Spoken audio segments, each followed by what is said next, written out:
창세기 4장 16절에서 26절 보도록 하겠습니다. 제가 한 절 읽고 여러분들이 한 절 읽겠습니다. 가인이 여호와 앞을 떠나서 에덴 동쪽 놋 땅에 거주하더니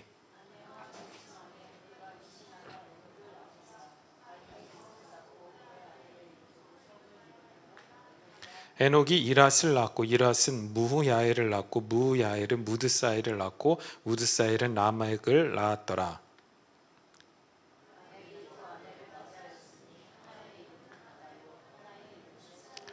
아다는 야발을 낳았으니 그는 장막에 거주하며 가축을 치는 자의 조상이 되었고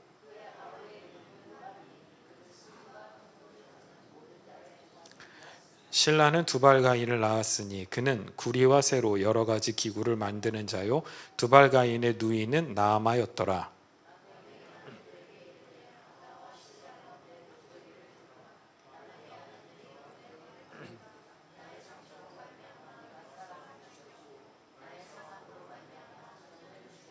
가인을 위하여는 벌이 7배일진데 라멕을 위하여는 벌이 77배이로다 하였더라.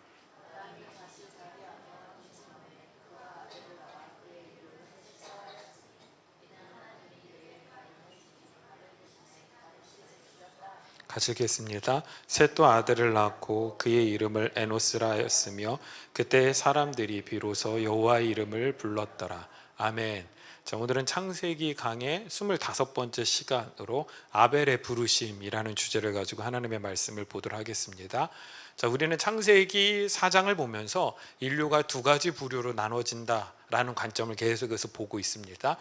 여인의 후손과 뱀의 후손으로 시작해서 아벨의 예배와 가인의 예배, 그리고 가인의 살인사건을 통해서 역설적으로 아벨과 같은 믿음의 성도들이 죽음 가운데서도 어떻게 형제를 사랑해야 하는지까지 살펴봤습니다.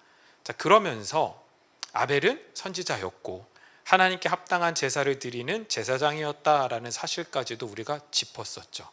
자, 이 땅을 살아가는 믿음의 백성들은 아벨과 동일하게 이 땅에서 선지자와 제사장의 삶을 살아가야 할 줄로 믿습니다.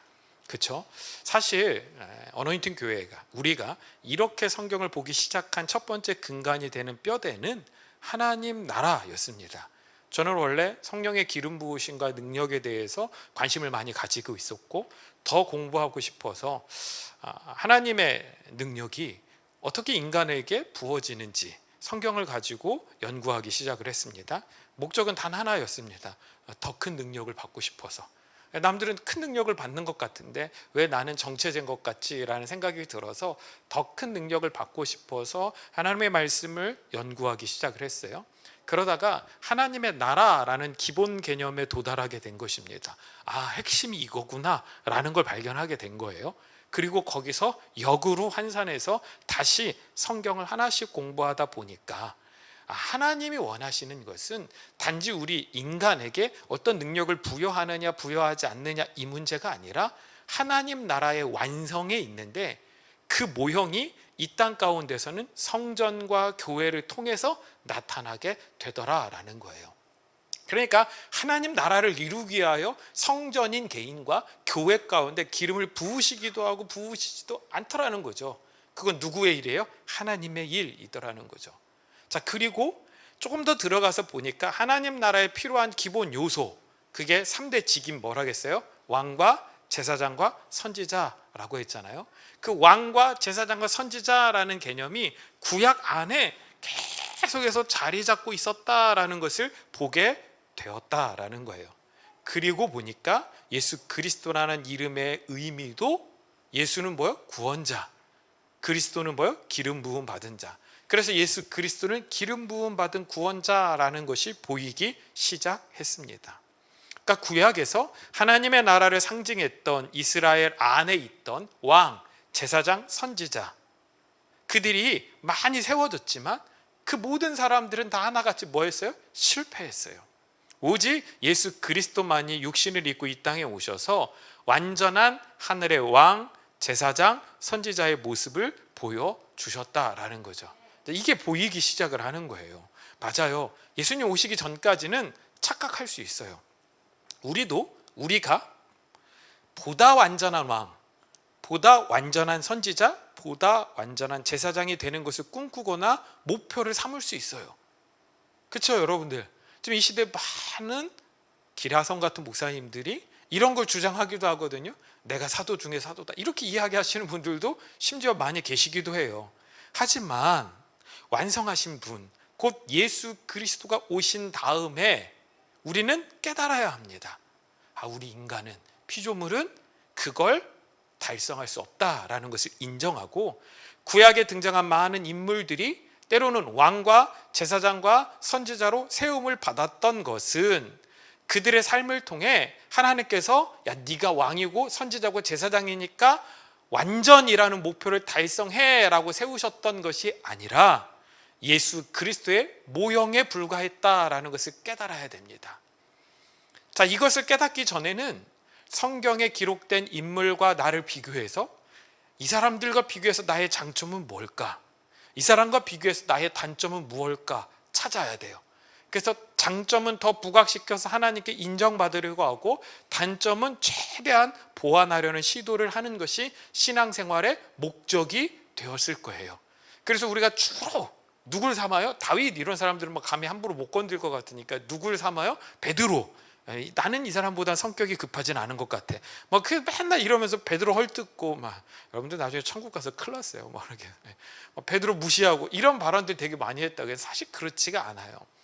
온전히 하나님의 말씀, 성경의 하나님 나라라는 개념을 깨닫기 시작한 후부터 더 이상 구약의 인물에게는 그다지 큰 관심이 가져지지가 않게 됩니다. 그들이 연약함과 죄 가운데도 여전히 성경에 기록되고 있었던 이유는 그들이 뭔가 탁월했기 때문이 아니라, 어떤 업적을 남겼기 때문이 아니라 예수 그리스도의 모형이었기 때문이다라는 것을 알게 되는 거예요. 그의 인생 가운데, 그의 이 작업 가운데, 이 일 가운데, 이 사연 가운데 예수가 담겨져 있었구나라는 것을 발견하게 되는 거죠. 그래서 어떻게든 그들의 삶에 나타난 예수 그리스도를 찾는 것이 목적이 되어 묵상하고 공부해 나가게 된다라는 것입니다. 저는 여기 계신 모든 분들이 성경을 이렇게 읽었으면 좋겠어요. 이 사람을 통해서 내가 뭘 본받아, 이런 거 말고 그의 인생 가운데 어떻게 예수라는 그림자가 새겨져 있는지, 이걸 찾는 게 성경을 공부하는 방법이라고 생각을 합니다. 그러니까 같은 성경이 주어져 있지만 그 성경 안에서 전혀 다른 결과들을 얻어내고 있잖아요. 이게 방향성입니다. 그러니까 죄는 방향성을 상실한 거라고 이야기를 드렸죠. 그럼 회개는 뭐예요? 방향성의 회복이 회개입니다. 가인은 방향성을 상실한 대표적인 모습을 보여주고요, 반대로 아벨은 바른 방향성을 보여주는 좋은 예입니다. 그래서 아벨은 하나님께 바른 예배를 드렸고 그 예배는 연락이 되었습니다. 그래서 아벨이 제사장의 직임을 허락받았다라고 말할 수 있다라는 거예요. 그가 제사장이다라고 분명히 이야기하고 있지 않지만 그의 제사가 하나님 앞에 올려졌기 때문에 그는 이 땅에서 하나님과 죄의 세상을 연결하는 제사장의 통로로 사용되어진 존재였다라는 것을 우리는 기억할 수 있다라는 거죠. 자, 이걸 아벨의 예로는 찾을 수 없지만 다윗의 예로는 찾아볼 수 있습니다. 마태복음 12장 3절 4절 보면 예수께서 이르시되 다윗이 자기와 그 함께한 자들이 시장할 때에 한 일을 잃지 못하였느냐. 그가 하나님의 전에 들어가서 제사장 외에는 자기나 그 함께한 자들이 먹어서는 안 되는 진설병을 먹지 아니하였느냐. 자, 예수님의 제자들이 안식일에 밀 이삭을 잘라 먹는 것을 보고 바리새인들이 안식일에 금지된 행동을 했다고 예수님과 제자들을 비난합니다. 그러자 예수님께서 이렇게 예를 드시는 거예요. 다윗도 성전에 들어가서 제사장 외에는 먹어서는 안 되는 진설병을 먹었잖아. 자, 이 얘기가 다윗은 왕이니까, 다윗은 왕이 될 거니까, 다윗은 하나님의 마음에 합한 자였으니까 그거 먹어도 돼, 그 얘기를 하시는 게 아니라 이걸 통해서 우리는 깨달아야 돼. 다윗이 왕의 기름 부으심만 부어졌던 게 아니라 뭐도 있었다는 거예요? 제사장의 직분도 받고 있었다라는 것을 우리는 알 수 있어요. 그러니까 제사장만 먹어야 돼, 이게 율법이거든요, 하나님의 법. 근데 그걸 다윗이 깬 것처럼 보였지만 깬 게 아니다라는 거예요. 다윗에게는 제사장의 직분도 있었다라는 거죠. 다윗이 제사장의 직분을 가지고 있었기 때문에 진설병을 먹었던 것처럼 예수님은 안식일의 주인이시기 때문에 그 안식일에 당신의 뜻대로 행해도 된다라고 지금 주님이 말씀하고 계셨던 것이죠. 이처럼 아벨도 첫 제사장의 직분으로 이 세상에 와서 하나님께 예배를 드렸던 것입니다. 그리고 그의 제사는 하나님의 뜻이 이거야 라는 것을 세상에 선포한 거예요. 이건 무슨 직분이에요? 선지자의 직분이죠. 그러니까 아벨은 제사장의 직분과 함께 선지자의 직분을 동시에 감당했던 사람입니다. 자, 선지자의 직분은 우리가 2주간에 걸쳐서 봤던 말씀에, 예수님의 말씀에 나오잖아요. 아벨로부터 성전과 제단 사이에서 피 흘린 모든 선지자. 그러니까 아벨도 선지자였다라고 예수님께서 인정해 주시잖아요. 그러니까 아벨은 하나님 나라 안에 있었던 제사장이었고 선지자였다라는 것을 우리가 알 수 있습니다. 그리고 그는 이 땅에서 하나님의 바른 진리를 선포했던 선지자들이 그렇게 핍박당했던 것처럼 가인에 의해 죽임을 당하게 되었다라는 거죠. 이것이 성도의 삶입니다. 여기까지 정리하면 택함받은 믿음의 성도들은 이 땅에 여인의 후손으로 와서 아벨과 같은 예배를 드리며 예수 그리스도만 전하는 자들입니다. 왕과 제사장과 선지자의 직분을 감당하며 복음을 전하다가 뱀의 후손들에게 핍박을 당하며 그들에 의해 가인의 예배가 더 합당하다라고 강요를 받아요. 또 우리의 모든 능력을 빼앗긴 것 같이 살다가 죽임을 당하는 자의 모습으로 부르심을 받았다라는 거예요. 이게 아벨의 부르심입니다. 아벨의 부르심이 뭐 거창한 것이 아니에요. 아벨의 부르심은 합당한 제사장으로 하나님 앞에 예배드리고 합당한 선지자로 예수 그리스도만 전하고, 그러다가 가인의 후손들에 의하여 핍박당하고 공격당하고 때로는 죽임당하는 것이 아벨의 부르심이라고 성경은 우리 가운데 이렇게 이야기를 해줍니다. 자, 이런 성도의 모습을 베드로는 베드로전서에서 이렇게 한 절로 정리합니다. 베드로전서 2장 9절 말씀을 우리 같이 한 목소리로 읽겠습니다.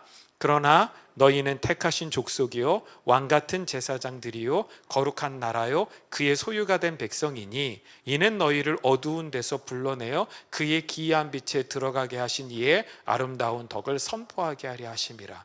자, 이것이 우리의 부르심이며 동시에 사명이라는 거예요. 여러분들 요 절만 놓고 보면 막 가슴이 벅차지 않아요? 너희는 택하신 족속이요 왕같은 제사장들이요 거룩한 나라요 그의 소유가 된 백성이니. 와, 멋있죠? 막 이런 것만 생각해 보면 되게 멋있고 막 우리가 세상을 다 정복하고 예수 안 믿는 사람들을 막 다 때려잡을 것 같잖아요. 근데 그렇지 않아요. 이 구절 바로 앞에 있는 구절이 몇 절일까요? 8절이겠죠. 베드로전서 2장 8절 말씀을 볼까요? 또한 부딪히는 돌과 걸려 넘어지게 하는 바위가 되었다 하였느니라. 그들이 말씀을 순종하지 아니함으로 넘어지나니 이는 그들을 이렇게 정하신 것이라.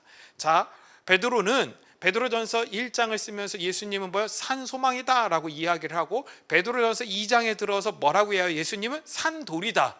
근데 그분이 살아있는 돌인데 인류의 역사의 길목에 박혀 있다라는 거예요. 그래서 역사를 걸려 넘어지게 하고 정말로 그 가운데 많은 사람들이 걸려 넘어지는 바위가 되었다라고 이야기를 하는 거예요. 여러분, 저와 여러분들이 예수님을 어떻게 믿게 되었어요? 우리가 먼저 택하심을 받아서 저와 여러분들이 먼저 그 바위돌에 걸려 넘어졌기 때문인 거예요. 우리가 온전히 서 있었기 때문이 아니라 우리가 거기에 걸려 넘어졌기 때문에 예수 그리스도를 만나게 된 것입니다.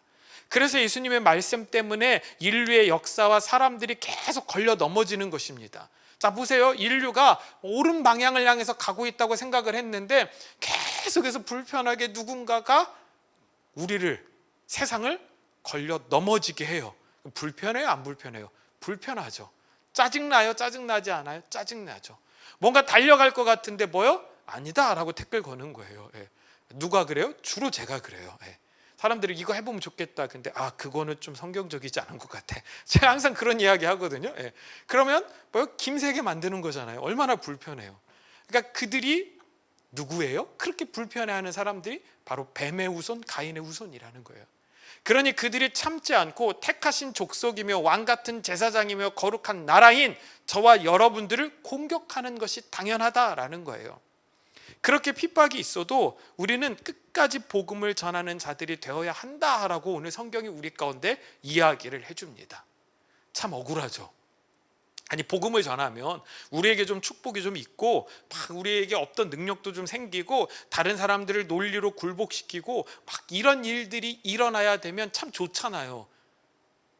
그거 기대하고 솔직히 예수 그리스도를 처음에 믿고 시작하지 않았어요? 저는 신학교 갈 때 이런 일들이 저한테 나타날 줄 알았거든요. 근데 안 나타나더라고.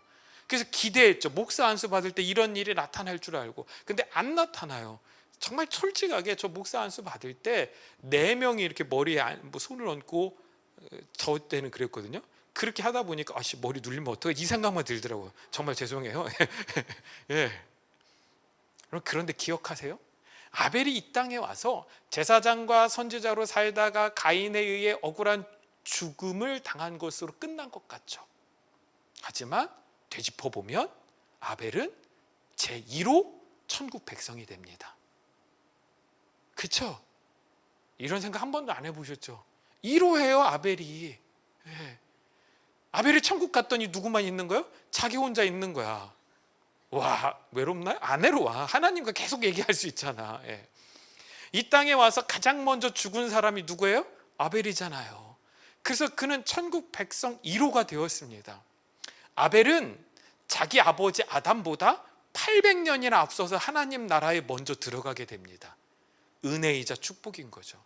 그러니 아벨들로 살아가는 인생이 손해고 억울하다라는 생각을 좀 내려놓으시고 저와 여러분들에게 맡겨진 사명, 부르신 그 소망 가운데 최선을 다해 살아나갈 수 있는 믿음의 백성들 되실 수 있기를 간절히 소망합니다. 자, 이 아벨과 반대로 가인은 어떤 인생을 살아가게 될까요?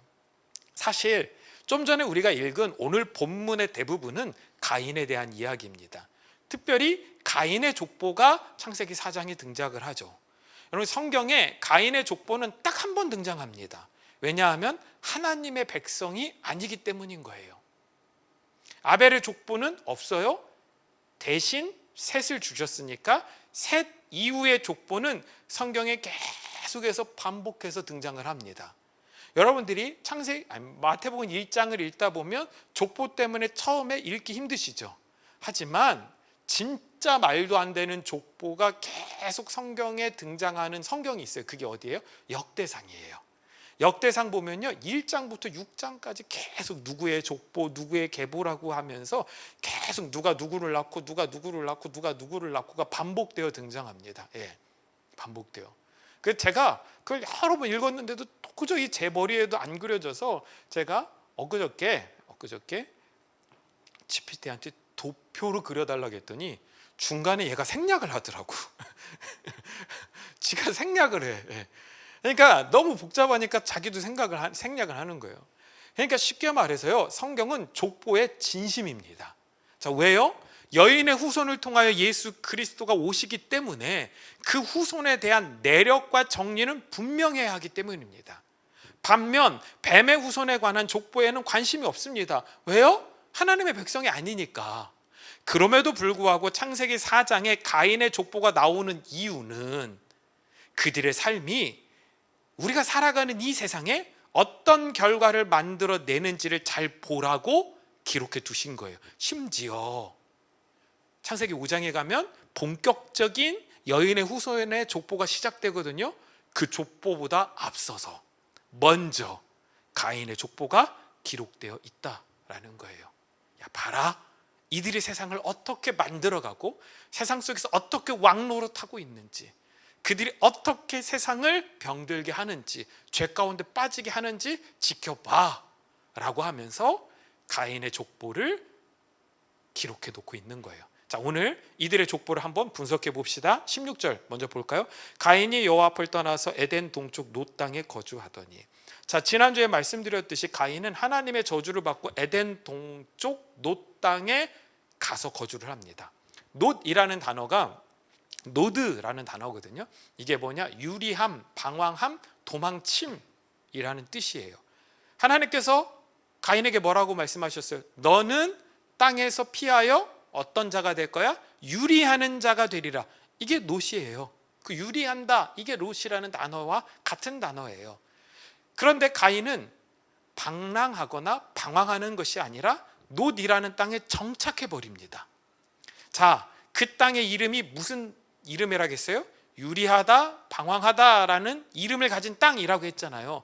그러니까 아마도 가인은 자기 멋대로 하나님의 말씀을 적용했던 것 같아요. 하나님이 나에게 유리하는 자가 된다라고 했으니까 나는 저 롯 땅에 가서 거하면 유리하는 땅에 사는 자가 되는구나, 이렇게 적용한 것 같아요. 그러니까 가인들은 처음부터 하나님의 말씀을 자기 멋대로 자의적으로 해석하고 적용해 버리기 시작하더라는 거죠. 이게 오늘날 큐티와 비슷한 모습이라니까요. 자의적 해석을 성경은 용인하지 않아요. 성경은 단 한 번도 야 네가 네 멋대로 네 느낌대로 성경을 좀 해석해봐 라고 제시하지 않다니까요. 성경은 정확한 팩트를 가지고 우리 가운데 진리를 던지고 계세요. 아멘. 그래서 제가 여러 번 말씀드렸잖아요. 율법이라는 뜻이 뭐라고요? 하늘에서 손가락으로 진리를 땅 아래로 가리키는 거예요. 손가락으로 가리킨다는 게 뭐예요? 정확하게 짚어준다라는 거죠. 그냥 막연한 느낌을 전달하는 게 아니에요. 그래서 가인은 처음부터 자기 멋대로 하나님의 말씀을 적용해 버리는 오류를 범하기 시작을 합니다. 자, 그렇게 롯 땅에 정착한 가인이 17절 보면 아내와 동침함에 그가 임신하여 에녹을 낳은지라 가인이 성을 쌓고 그 아들의 이름으로 성을 이름하여 에녹이라 하니라. 롯 땅에 정착한 가인은 성을 쌓게 됩니다. 성을 쌓았다라는 것은 그가 성주가 되었다는 거죠. 그러니까 그 성 안에는 가인과 같이 죄를 범하고 유리하는 자들이 모여 살기 시작했다라는 것을 의미합니다. 근데 우리가 알고 있듯이 그는 그 속에서 자신들의 문화와 문명을 일으킵니다. 여러분, 문화라는 단어를 사전에서 찾아보면 이렇게 나와요. 오랜 시간 걸쳐 만들어낸 생활 양식이나 정신적 가치를 말하는 게 문화예요. 문화.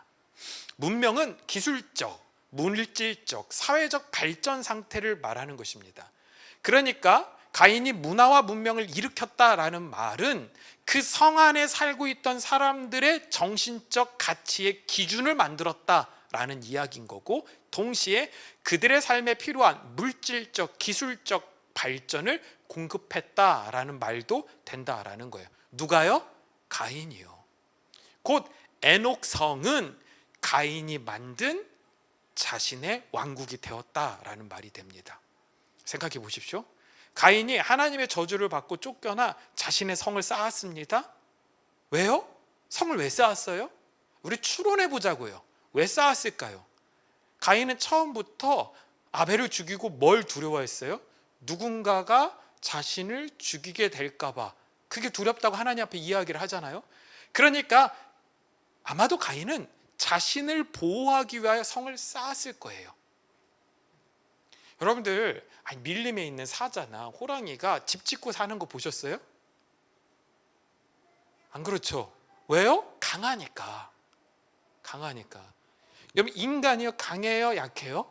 약하죠. 우리가 동물보다 빨리 뛸 수 있나요? 못 뛰죠. 동물보다 높이 뛸 수 있나요? 못하죠. 네, 못해요. 여기 있는 분들 다 바퀴벌레 보면 못 잡잖아요. 무서워서 소리 지르잖아요. 예. 저희 아들들도 그러거든요. 예, 뭐 곤충 보고 소리 지르면 제가 늘 하는 말, 야, 네가 소리 질러서 쟤도 놀랬을 거야. 예. 예. 네가 쟤보다 커. 예. 근데 인간은 어때요? 두려운 존재예요. 그러니까 인간이 성을 쌓고 집을 짓고 문화를 이루고 문명을 이뤘다라는 건 결국 뭐에서 출발한 거예요? 두려움에서 시작됐다라는 거예요. 그렇게 완성된 성 안에 함께 들어와 거주하게 된 사람들에게 가인이 자신이 살인자라는 것을 회개했을까요? 안 했겠죠. 그는 그 안에서 자신의 죄를 가리기 위하여 때로는 강력한 왕권을 가지고 어떤 가면을 쓰고 왕의 행세를 했을 것이 분명합니다. 그러니까 문화와 문명의 시작은 결국 인간의 두려움과 거짓말에서부터 비롯되었다라고 볼 수 있습니다. 자신의 두려움과 거짓을 감추기 위해 가인은 여러 가지 음악이나 문화 등을 발전시켜 나가면서 스스로 만족을 삼았고 위로를 삼았고 또 사람들에게 그것들을 공급해 줌을 통하여 다른 것에 어떤 본질이나 진리, 진실에 집중하지 못하도록 했던 것이 분명하다라는 거죠. 하지만 그럼에도 불구하고 인간은 두려움을 벗어 던질 수 없습니다. 가인도 마찬가지였을 거예요. 평생 두려움 속에서 살아갈 수밖에 없었을 것입니다. 자, 이 가문의 계보를 한번 봅시다. 18절 볼까요? 에녹이 이랏을 낳고 이랏은 무야엘을 낳고 무야엘은 무드사엘을 낳고 무드사엘은 라멕을 낳았더라.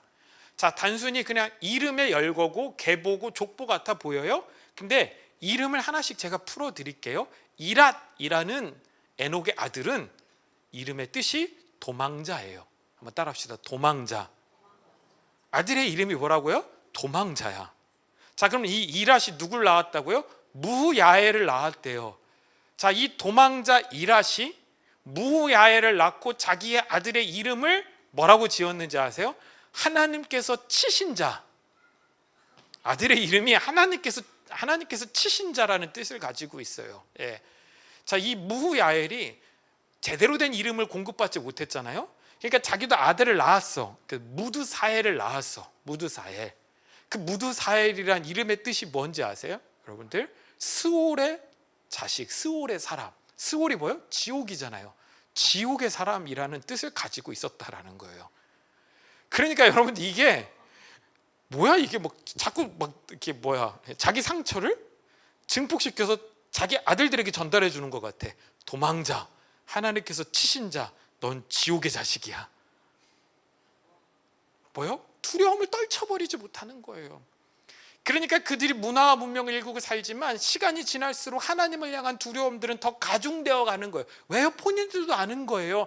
자신들이 세운 그 문화가 하나님의 뜻에 합당하지 않고 하나님을 배척하고 더 큰 거짓말, 더 큰 두려움을 만들어낼 뿐이라는 것을 아니까 끊임없이 도망자, 하나님께서 치신 자, 지옥의 자식이라는 이름으로 발전해 갔던 것입니다. 그것뿐만 아니라 그들의 삶을 좀 한번 볼까요?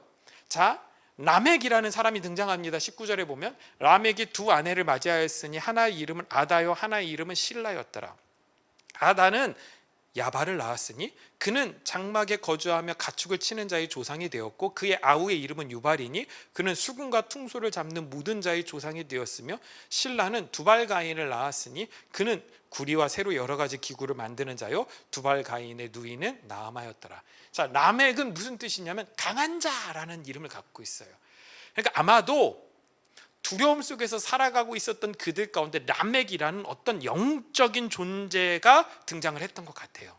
자, 이 라멕이 어느 정도 영웅적인 존재였냐면 이 라멕 전까지는 일부 일처제였어요. 근데 이 일부 일처제를 깨고 두 아내를 맞이하기 시작합니다. 여기서부터 가정에 문제들이 생기기 시작하는 거예요. 그리고 너무 대조적이에요. 어떤 거냐면 첫째 부인 아다는 이름의 뜻이 빛이라는 이름을 갖고 있어요. 둘째 부인 실라는 그늘이라는 이름을 가지고 있어요. 그러니까 라멕은 강한 자로 이 세상에 존재하면서 모든 것을 다 누리고 모든 대조적이고 이면적인 것을 다 경험하기를 원했던 것 같습니다. 그 라멕이 자녀를 낳았는데 야발이라는 아들은 가축을 치는 자의 조상이 되었습니다. 이 야발을 통해서 목축업과 낙농업이 시작이 된 거죠.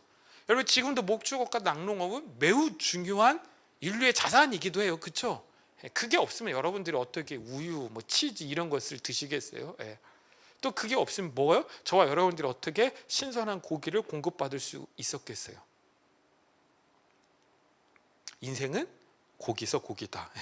그래서 우리 끊임없이 고기를 드시잖아요. 자, 유발은 수금과 퉁소를 잡는 조상이 되었습니다. 자, 우리가 음악에서 배울 때 원시 악기, 이걸 뭘로 배워요? 주로 타악기로 배워요. 그 이유는 뭐냐면 아프리카 원주민들을 봤더니 뭐 맨날 두드리더라 이거야.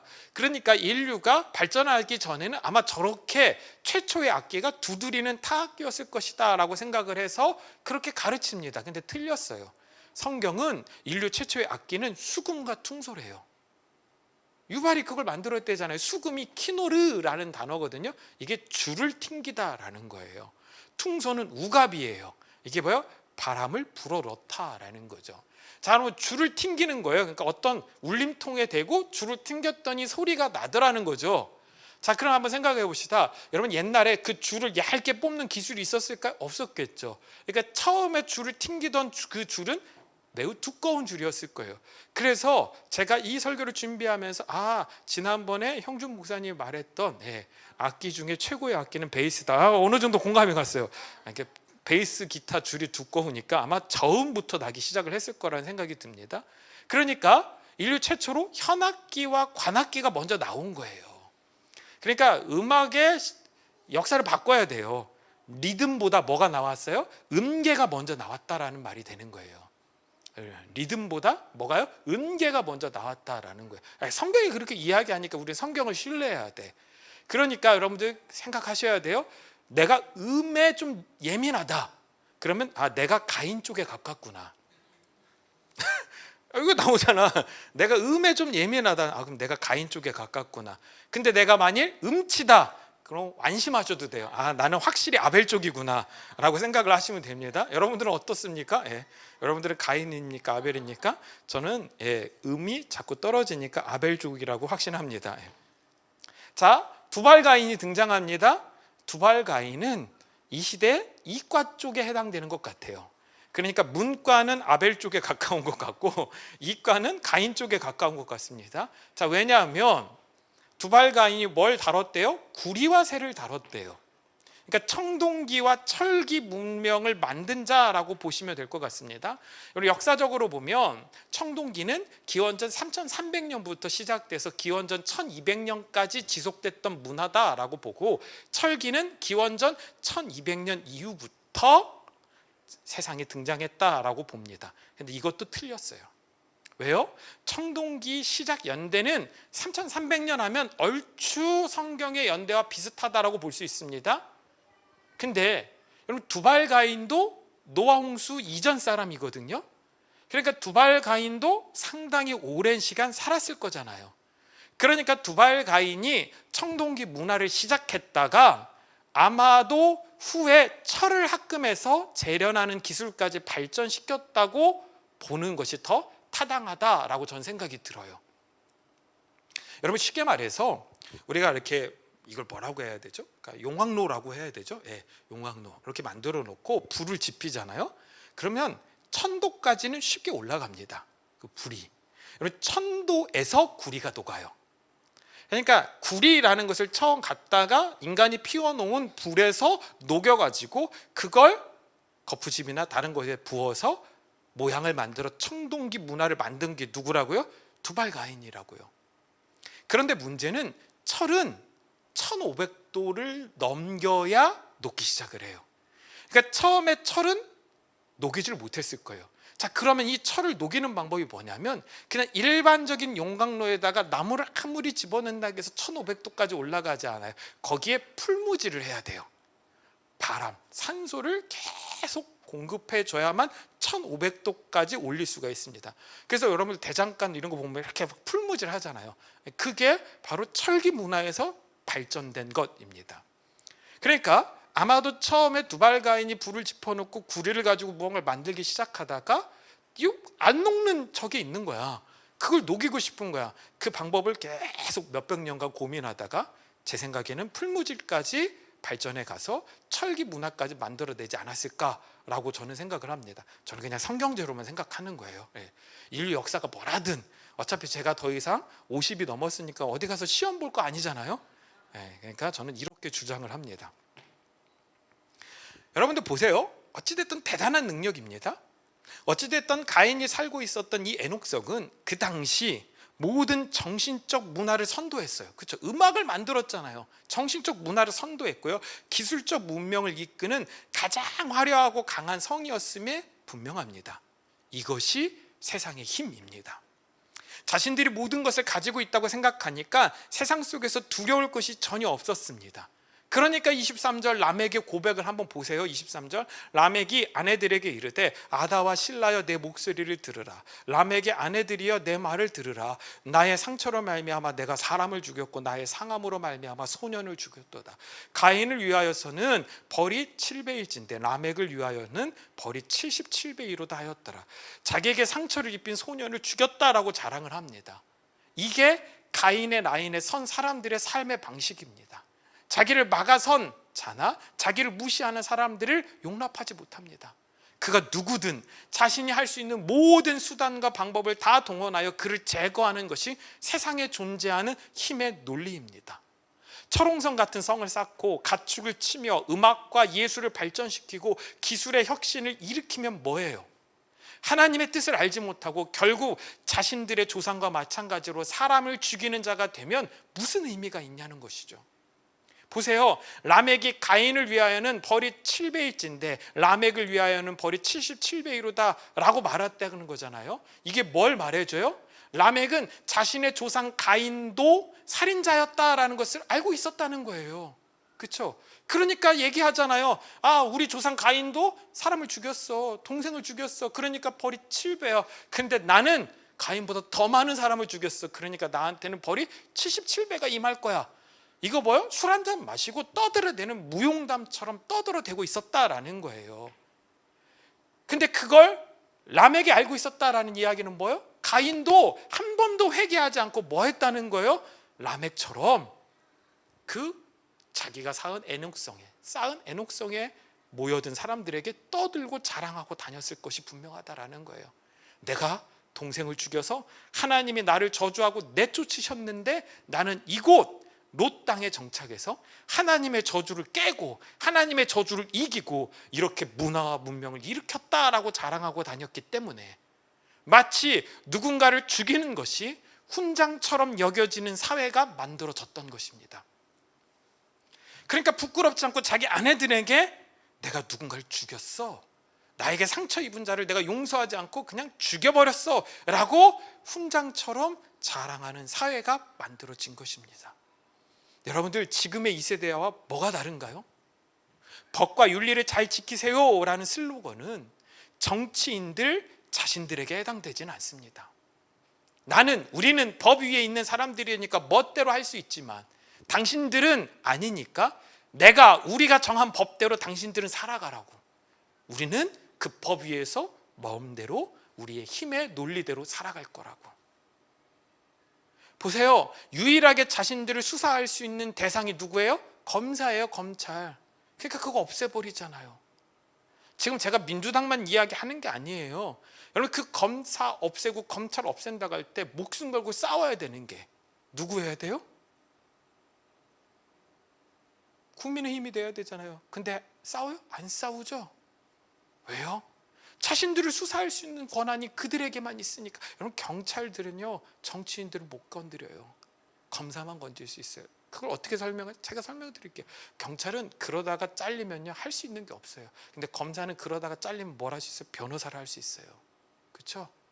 그러니까 정말로 힘의 논리를 깨고 위를 수사할 수 있는 유일한 집단이 검사인데 그 검사들의 집단들을 없애버리는 거예요. 그게 뭐예요? 무소불위의 권력을 누리겠다라는 거예요.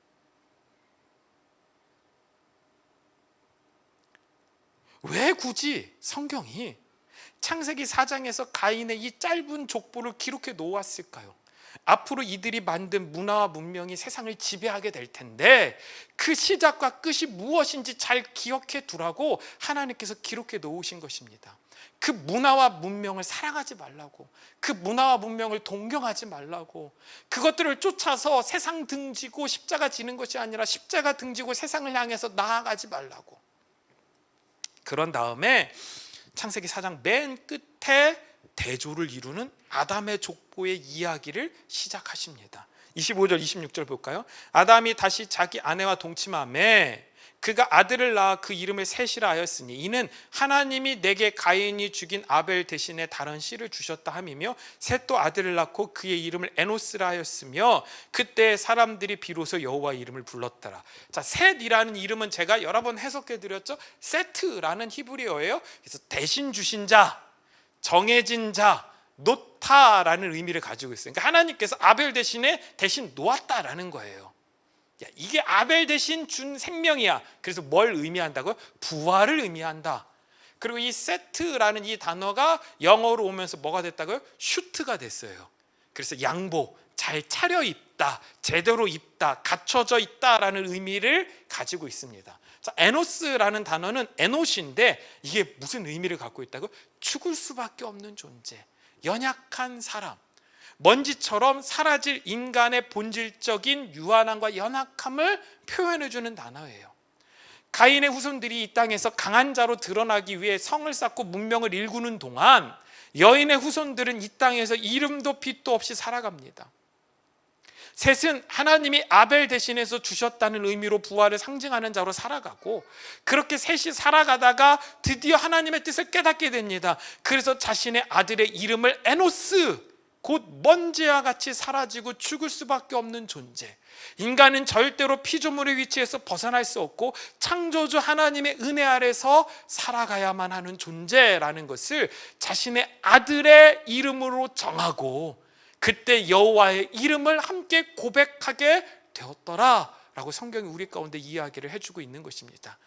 이들이 바로 하나님의 백성의 역사의 이야기가 시작되는 장면이라는 거예요. 그러니까 아브라함도 집도 없이 성도 쌓지 않고 평생을 떠돌아다니는 유목민의 삶을 살아가게 되었던 것이죠.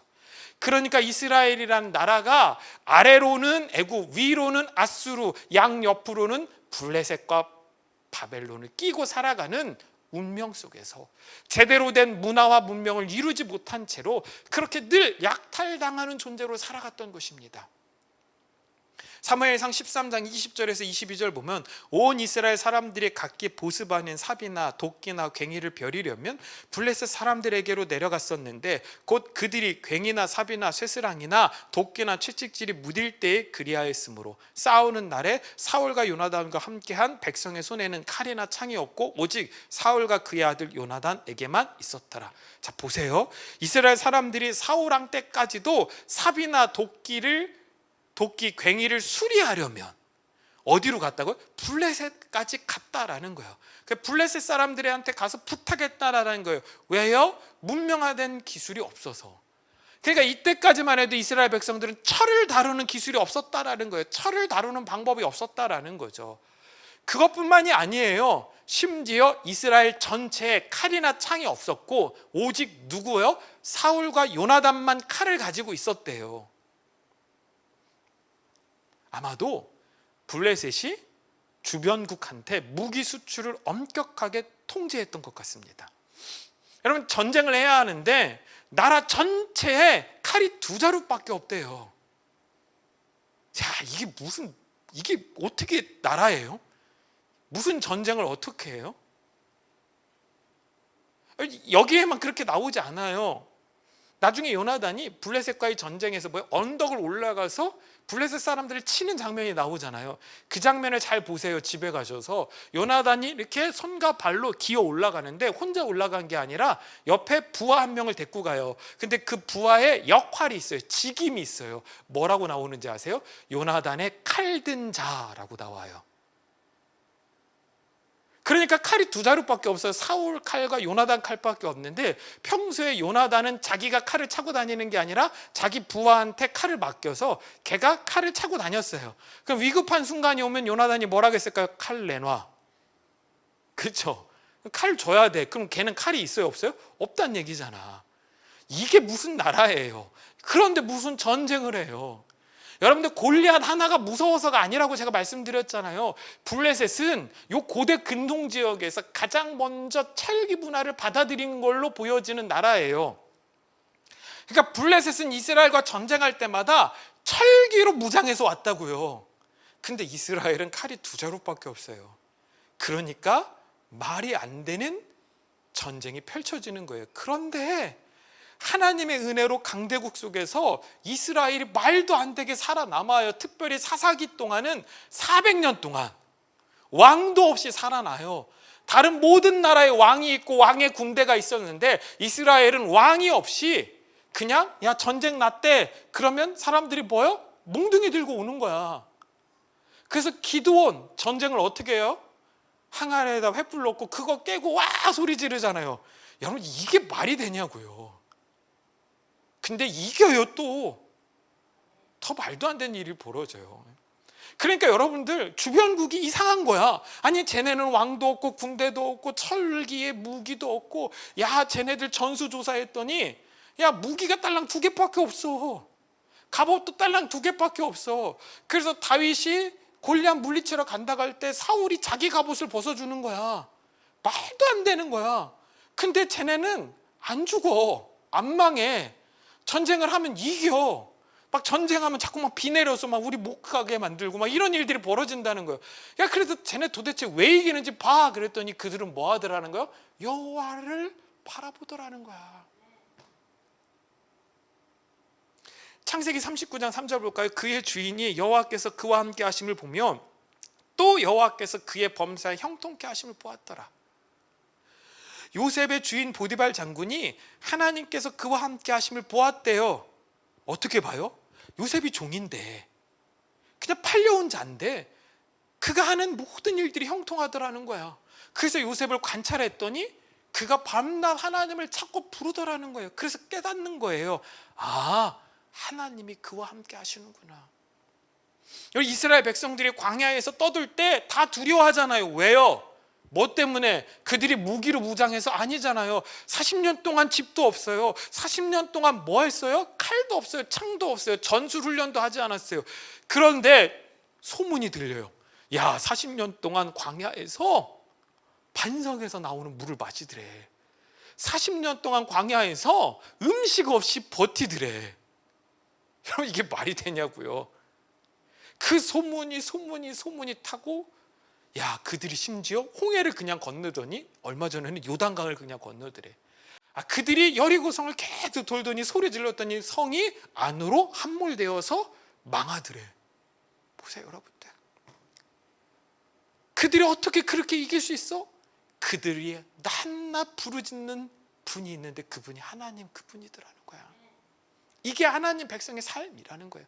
세상은 문화와 문명을 이루고 성을 세우고 마천루를 세우고 문화와 문명을 발전시켜 나가지만 하나님의 백성들은 그 세상 속에서 한없이 연약한 자로 드러날 수밖에 없더라는 거예요. 그런데 그들은 하나님의 이름을 부르더라는 거죠. 우리가 절대 강하지 않아요. 강한 백성, 강한 교회, 강한 성도 이런 거 없어요. 우리가 아니라 하나님이 강하신 것입니다. 하나님의 군대는 그 군대 자체가 힘이 세서 강한 것이 아니라 하나님의 군대는 전쟁이 여호와께 속했다라는 것을 믿는 자들입니다.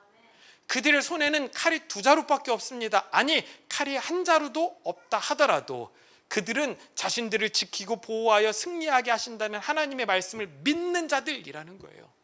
그래서 바울이 고린도 후서에서 이렇게 표현하는 것입니다. 4장 8절부터 보면 우리가 사방으로 우겨쌈을 당하여도 쌓이지 아니하며 답답한 일을 당하여도 낙심하지 아니하며 박해를 받아도 버림받지 아니하며 거꾸러뜨림을 당하여도 망하지 아니하고 우리가 항상 예수의 죽음을 몸에 짊어짐은 예수의 생명이 또한 우리 몸에 나타나게 하려 함이라. 우리는 가인의 후손들에 의하여 사방으로 우겨쌈을 당하고 답답한 일을 당하고 박해를 받고 거꾸로 트림을 당할 수 있다라는 거예요. 그런데 죽지 않는데요. 그러니까 두려워하지 말래요. 왜요? 하나님이 지켜주시니까. 결국 우리 몸에 예수의 죽음과 생명이 나타나 저와 여러분들이 승리하게 될 줄로 믿습니다. 그러니 가인들을 두려워하지 마십시오. 가인처럼 되기를 소망하지 마십시오. 우리는 우리를 부르신 그 자리에서 끝까지 주님만 예배하고 주님만 전하는 자들이 되면 족한 줄로 믿습니다. 이 말이 우리 모두 다 그렇게 약자로 살라는 말이 아닙니다. 어느 날 하나님께서 하나님의 뜻에 따라 우리를 강한 자리, 높은 자리에 세울 수도 있겠죠. 근데 우리가 어느 자리에 놓아지든지 그것과 상관없이 우리는 아벨의 부르심에 합당한 자로 살아가야 될 줄로 믿습니다. 결국 그 삶이 하늘의 상급을 쌓는 삶이 됨을 믿으시기를 간절히 소망합니다. 마지막으로 마태복음 16장 19절에서 21절 말씀을 함께 읽도록 하겠습니다. 너희를 위하여 보물을 땅에 쌓아두지 말라. 거기는 종과 동록이 해하며 도둑이 구멍을 뚫고 도둑질하느니라. 오직 너희를 위하여 보물을 하늘에 쌓아두라. 거기는 좀이나 동록이 해하지 못하며 도둑이 구멍을 뚫지도 못하고 도둑질도 못하느니라. 내 보물이 있는 그곳에 내 마음도 있느니라. 예수님 말씀하십니다. 너희를 위하여 보물을 땅에 쌓아두지 말라. 거기는 종과 동록이 행하며 도둑이 구멍을 뚫고 도둑질하느니라. 너희를 위하여 보물을 하늘에 쌓아두라. 우리는 분명히 알고 있습니다. 이 보물이 누구죠? 예수 그리스도입니다. 예수 그리스도는 땅에 쌓는, 땅에 정립하는 것이 아닙니다. 신앙생활은 이 땅에 교회 가운데 나의 족적을 새겨 넣는 것이 아닙니다. 신앙생활은 예수의 이름으로 예배해서 하늘에 쌓는 거예요. 신앙생활은 예수의 이름만 전하여 하늘에 보물을 쌓아두는 거예요. 마지막 날 저와 여러분들이 하나님 앞에 그렇게 아름답게 드려질 수 있는 아벨의 부르심에 합당한 삶을 살아나갈 수 있는 저와 여러분들 되길 간절히 소망합니다. 여전히 저와 여러분들의 삶 가운데 가인과 같은 공격들이 있을 거예요. 두려워하지 마십시오. 하나님은 저와 여러분들을 지켜내실 것입니다. 전쟁은 여호와께 속했습니다. 우리 그 하나님만 붙들고 나아가는 주님의 자녀들 되실 수 있길 간절히 소망합니다. 우리 시간에 세상의 유혹 시험이 내게 몰려올 때 우리 이 찬양같이 고백하며 하나님 앞에 예물 드리고 우리 함께 기도하는 시간 갖도록 하겠습니다.